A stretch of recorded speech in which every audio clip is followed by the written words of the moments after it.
آج سارا دن پاکستان کے منظر نامے پر شنگھائی تعاون تنظیم کا اجلاس چھائے رہا اور الحمدللہ پاکستان میں SCO کانفرنس جو ہے وہ بڑی کامیابی سے آج مکمل ہوئی. لیکن اس وقت شنگھائی تعاون تنظیم کے علاوہ جو چیز پاکستان میں سب سے زیادہ ڈسکس ہو رہی ہے وہ ہے آئینی ترمیم. گزشتہ 24 گھنٹوں میں ہونے والی ڈیولپمنٹ سے ایسا لگتا ہے کہ آئینی ترمیم کے لیے راستہ صاف ہو چکا ہے. 14 اکتوبر کو مولانا نے آئینی ترمیم کے حوالے سے 2 بیان دیے, ایک نرم اور دوسرا گرم. جو مسودات اس وقت شیئر کیے گئے ہیں تو اس میں کافی اب ہم آہنگی تقریباً پیدا ہو چکی ہے. اس طرح کی کٹ پتلی اسمبلیوں سے تم اپنے مفادات کے ترامیم حاصل کرتے ہو, تم میرا آئین بگاڑتے ہو, تم اس قوم کی وحدت کی علامت کو ختم کرتے ہو. ہم پاکستان کی وحدت کی اس علامت کا تحفظ کرنا جانتے ہیں. لیکن ابھی اس بات کو 24 گھنٹے بھی نہیں گزرے تھے کہ مولانا بلاول سے ملاقات کے لیے کراچی بلاول ہاؤس پہنچ گئے اور ایک بڑا اعلان سامنے آیا.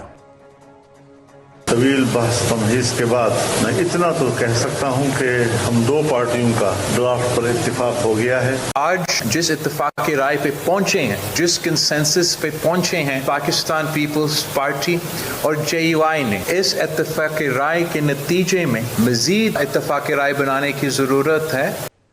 یہ اعلان ہونا تھا کہ آئینی ترمیم کے حوالے سے ڈیولپمنٹس کو پاؤں لگ گئے, بلکہ پر بھی لگ گئے. سب سے پہلے قومی اور صوبائی اسمبلی کے اجلاس بلانے کی خبر سامنے آئی, جس کے مطابق صدر مملکت نے قومی اسمبلی کا اجلاس 17 اکتوبر 4 بجے اور سینٹ کا اجلاس 3 بجے طلب کیا, جبکہ پارلیمان کی خصوصی کمیٹی کا اجلاس بھی شام 4 بجے شروع ہوا. کمیٹی نے آج اجلاس میں نون لیگ, پیپلز پارٹی, JUI اور ANP کے مجوزہ ڈرافٹ یکجا کر لیے. آج اجلاس میں BNP اور بلوچستان عوامی پارٹی نے بھی اپنا ڈرافٹ دیے. کمیٹی چیئرمین خورشید شاہ کے مطابق PTI کے چیف وپ عامر ڈوگر نے رابطہ کر کے 1 دن اجلاس ملتوی کرنے کی درخواست کی. خصوصی کمیٹی کا اجلاس PTI کی درخواست پر ملتوی کیا گیا.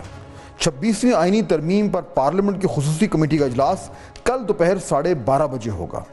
مشترکہ مجوزہ ڈرافٹ آج رات لاہور میں نواز شریف کی صدارت اجلاس میں جو ہے وہ ڈسکس ہو رہا ہے.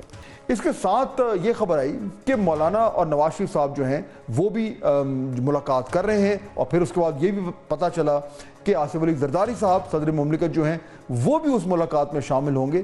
یہ بہت ہی امپورٹنٹ میٹنگ جو ہے یہ رائے وڈ میں چل رہی ہے اور اس میں تمام بڑے جو ہیں وہ شرکت کر رہے ہیں. اس کے ساتھ ہی کل دوپہر وفاقی کابینہ کا اجلاس بھی طلب کر لیا گیا ہے اور 26ویں آئینی ترمیم کی منظوری اس میں دی جا سکتی ہے. جہاں حکومتی اتحادی آئینی ترمیم کے حوالے سے متحرک ہیں, وہیں تحریک انصاف کے اسد کیسر نے بھی آئینی مسودے کے حوالے سے بیان داغ دیا.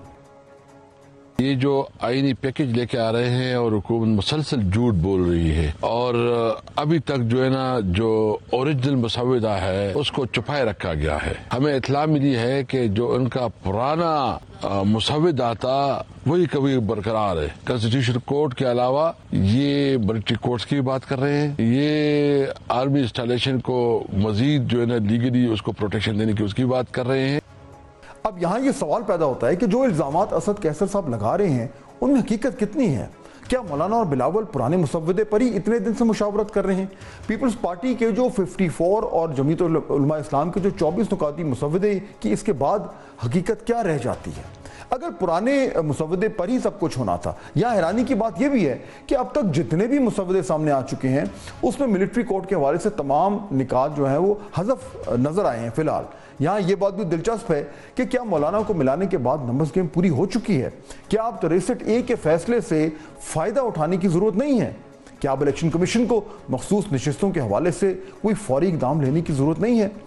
ناظرین, اگر ہم نمبرز گیم پر نظر ڈالیں تو یہ نمبرز گیم کچھ یوں ہے. آئینی ترمیم کی منظوری کے لیے حکومت کو قومی اسمبلی میں 224 اور سینٹ میں جو ہے وہ 64 ارکان کی حمایت درکار ہے. اس وقت قومی اسمبلی میں حکومت کو 214 اور سینٹ میں 54 ارکان کی حمایت حاصل ہے. پارلیمنٹ کے دونوں ایوانوں میں حکومت کو آئینی ترمیم کی منظوری کے لیے مزید 10 ارکان کی حمایت ضروری ہے. JUI کے پاس اس وقت قومی اسمبلی میں 8 جبکہ سینٹ میں 5 نشستیں ہیں. JUI کی حمایت کے بعد بھی حکومت کو قومی اسمبلی میں 2 اور سینٹ میں 5 ووٹ حاصل کرنے ہوں گے. قومی اسمبلی میں اس وقت آزاد ارکان کی تعداد 8 جبکہ سینٹ میں 5 ہے. سینٹ میں 4 آزاد سینیٹر حکومت کے حمایتی ہیں. اب اس ساری صورتحال میں بظاہر تو یہ لگ رہا ہے کہ حکومتی اتحاد آئینی ترمیم کے لیے اپنی تیاری مکمل کر چکے ہیں، جبکہ تحریک انصاف اس حوالے سے اپنی حکمت عملی جو ہے وہ مرتب کرتی نظر آ رہی ہے. ناظرین، ان تمام معاملات پہ ہم تفصیل سے بات کریں گے. بریک کے بعد ہمیں جوائن کریں گے پاکستان پیپلز پارٹی کے مرکزی رہنما جناب قمر زمان کائرہ صاحب.